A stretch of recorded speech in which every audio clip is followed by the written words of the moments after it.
Alright, this is what happens when I spin the brush roll.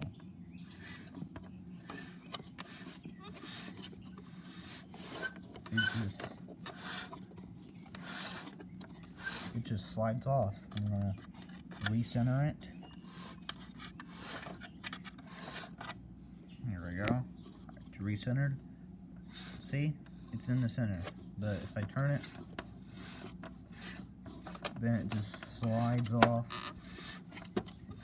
It just slides off because this part right here is being melted away, and this part down here is all melted and all that types of crap. It's just toast, like, and this is what's causing this. And also, this is what's causing this to melt, too. So you can see it's just rubbing against there. You can just see it's just rubbing against that right there.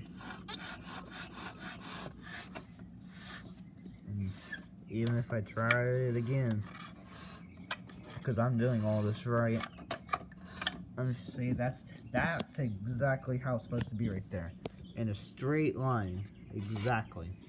But if this was turned on right now and this thing was turning, you would see it would just go off the roller, and now it's not in a perfect straight line no more. Even if I go back to reverse, same problem, it won't go back on. It's just a problem I'm having, so, and I'm just thinking that the base is my problem, so yeah, this is just what I think. So yeah, this is a part 2 of what I'm talking about. So, like, comment, subscribe, and comment down below on, I really don't know what to comment on. Just whatever, I guess. I don't know. But this is the problem that I'm having. So, till next time. Peace out, boys.